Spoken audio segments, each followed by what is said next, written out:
Hi everybody, this is Bastiaan and this is a game I played using the Konstantinopolkski opening. So, opening starts with e4, e5, knight f3, knight to c6, which is a common opening until this point. Now the Konstantinopolkski opening is g3. And this move is rarely seen because it is intended for white to play g2, but white already has development with bishop to b5 for instance, so it looks like I'm wasting one pawn move. Furthermore, g2 is actually a poor place for the bishop because it's locked in, and especially this pawn on e4 will be annoying for the g2 bishop to become active. So therefore we need to attack the e5 pawn as well. So with g3, although it's playable, white has given away his opening advantage. Black plays knight to f6, immediately attacking the e4 pawn. So now there are several options, of course. Knight to b3 is possible to protect. d3 is possible, but I play queen to e2. a6 to prevent all development for queen and bishop on the f1 a6 diagonal. So bishop to g2, d6, and the aggressive d4. And d4 is intended to sacrifice a pawn, so the g2 bishop can become active. There are two attackers on the d4 pawn, one defender. So black captures with its knight first, knight recaptures, and e takes knight. But I'm down a pawn, however I'm having double pawns on the d file, and I have the possibility to advance my pawn in some cases to activate the bishop on g2. So I castle, bishop e7, preparing to castle, rook to d1, attacking the double pawn, and black plays c5 because he wants to hang on to his material advantage. c3, so I'm creating two attackers on the pawn, and this allows black to solve his opening problems with double pawns, because simply pawn takes pawn, and he will keep the pawn advantage, and he will be gotten rid of the double pawns and gets a nice pawn structure instead. And of course black at this point is expecting knight takes c3, but he overlooked the e5 move.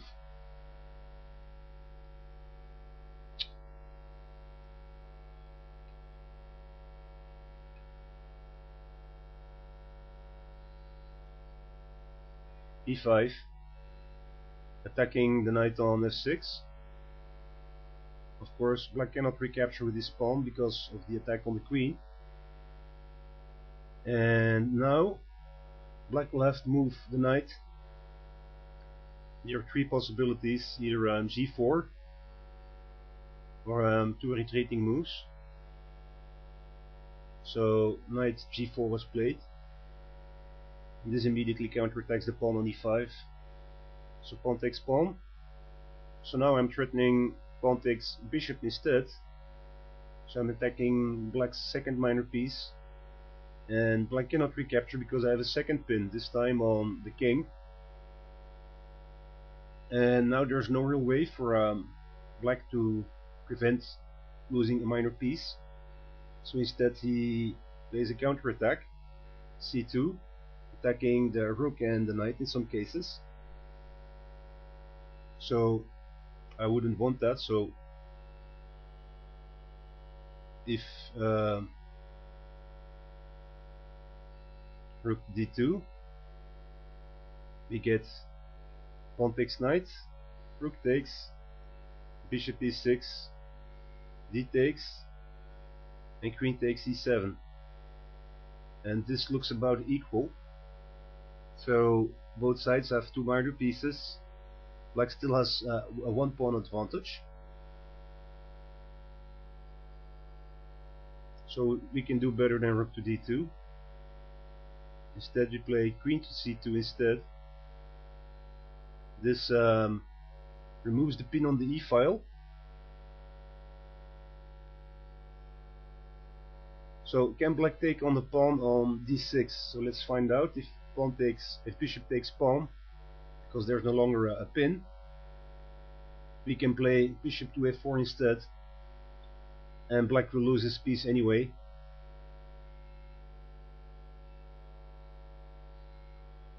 So bishop f6 was played to save the piece. Now rook to e1, check. Keep in mind that I could have played queen to e2 as well, but I'm having different plans with the queen. Bishop e6 to block. Now queen a4 check. And how should black defend? If black tries to play b5, he loses the knight, and the knight cannot be recaptured because of the pin on the bishop. So instead black chooses to get out of the pin, which is probably best. Now rook takes bishop, offering up the exchange, but I'm getting two minor pieces per rook and a pawn. Black recaptures, I take on the knight, and now the queen takes on the pawn on d6. So I continue development with knight to c3. I could have played bishop takes pawn as well. Knight to c3 was played. Queen b6. This prevents the attack on the pawn, but also prevents white from developing his bishop, which is needed to protect the pawn on b2 because of the queen. Pawn is needed to protect the knight on c3 from the bishop. So queen b6 is probably the best move. I play the aggressive knight to a4, protecting the b2 pawn, which still has two attackers, and immediately counterattacking the queen. Also in some cases I can take on c5. So queen b5 was played. Black still needs to protect the c5 pawn. Bishop e3. So now I'm having two attackers on c5, and black is having two attackers on c2. Of course black cannot take on b2, of course black cannot take on b2. If black takes pawn, rook b1, and he will lose the minor piece. Queen is protecting the knight.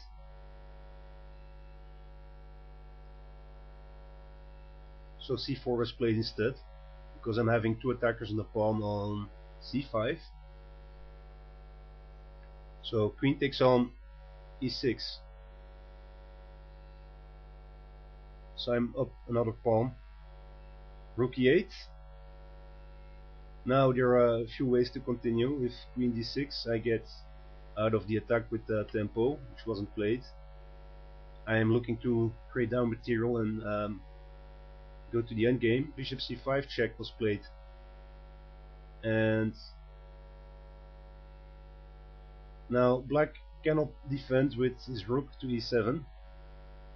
If you were to play that, we would continue with bishop takes rook check, bishop recaptures,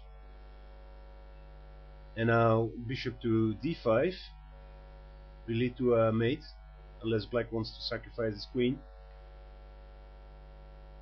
King e8, queen c8 check, bishop d8, rook e1 check, king f8, queen takes bishop check, queen e8, queen takes queen mate is the continuation. So instead of blocking with his rook,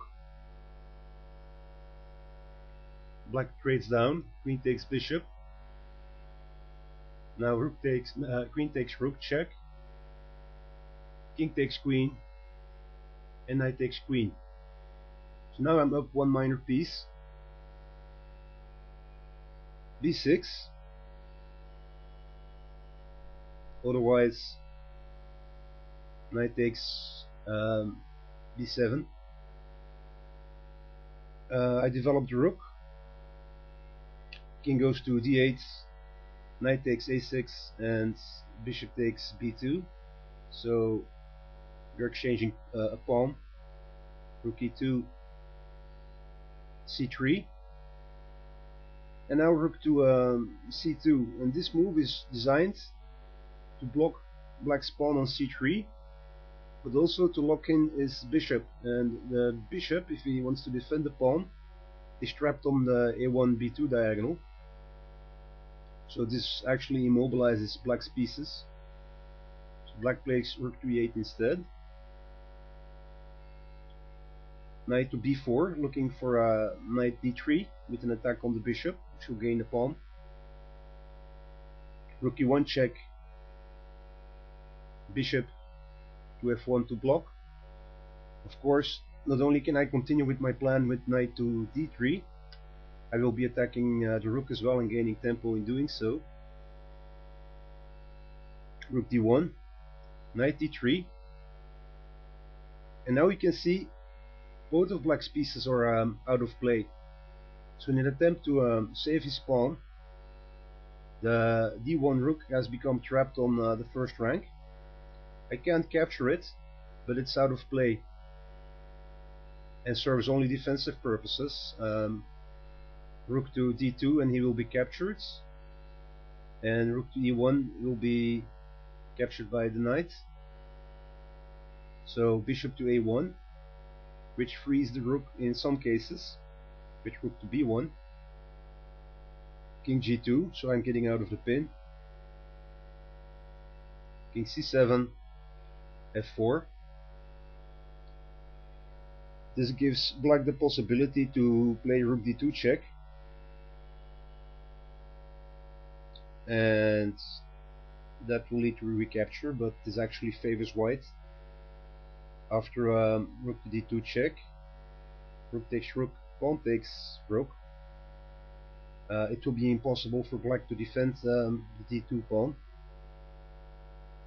For instance, e2 first to prevent promotion, bishop c3 to protect, knight e5, looking for knight f4 to attack.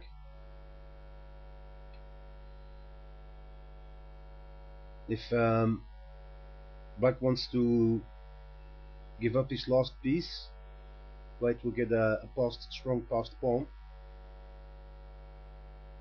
It will be impossible for black to win the game.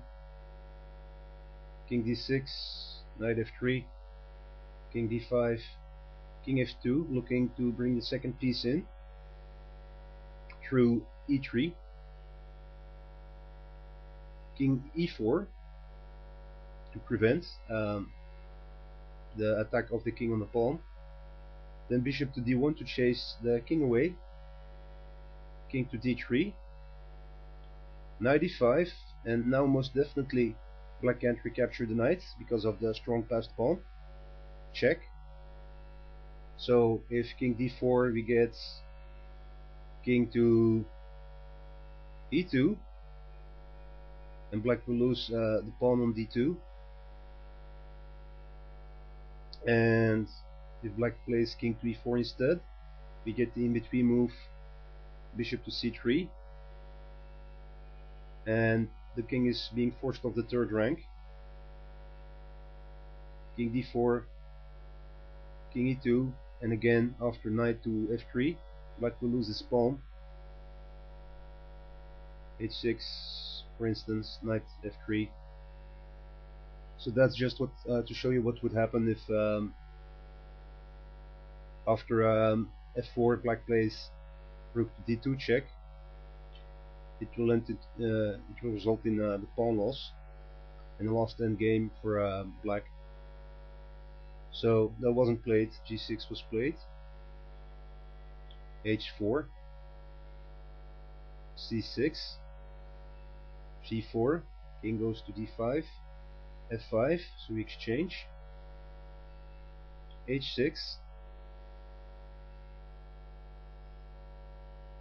king f2, b5, And now king to e2, and this forces the rook back to b1. So the rook goes to b1. At this point, the rook is a little bit trapped. He can't go anywhere else. I can't capture his rook, and I can't capture his bishop. They're out of play for the moment.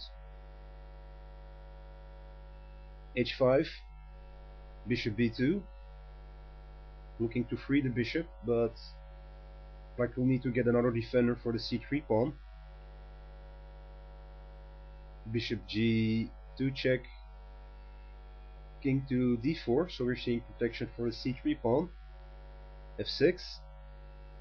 Of course, now because the king is needed to protect the pawn, he can no longer attack the c6 pawn.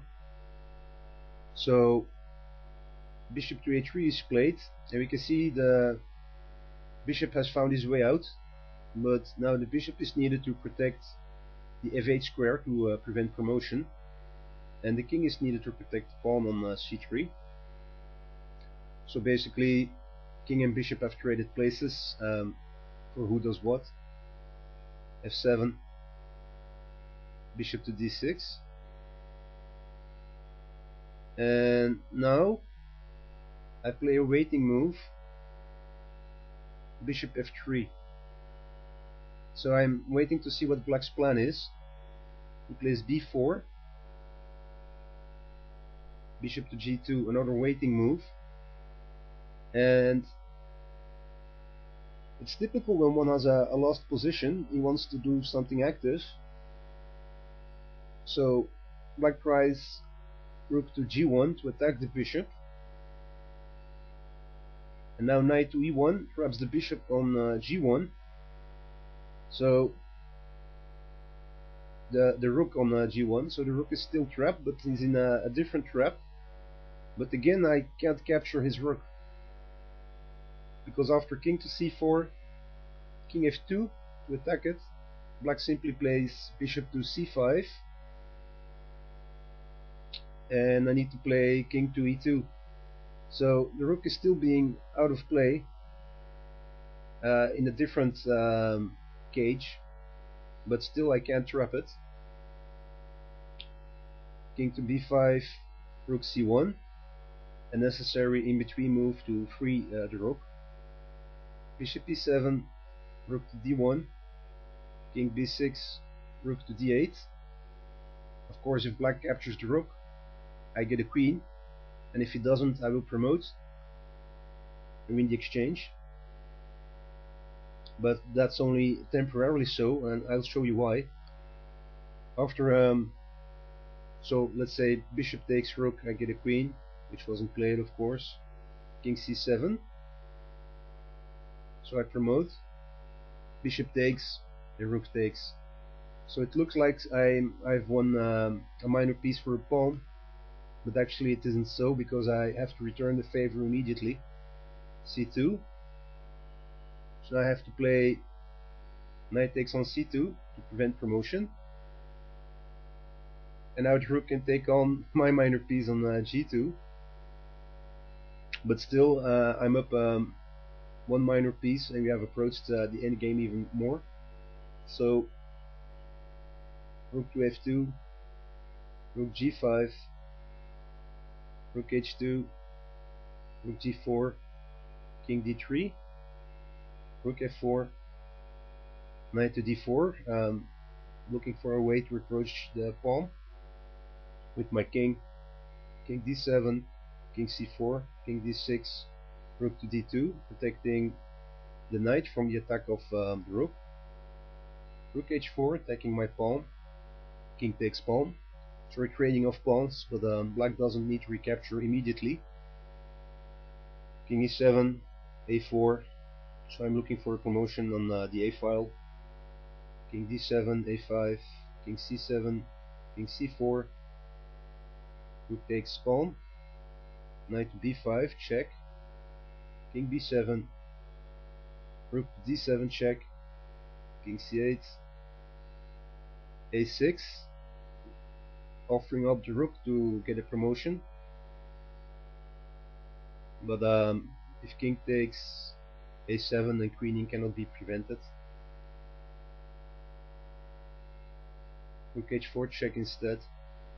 Knight to d4. Rook h2, a7, and rook to a2.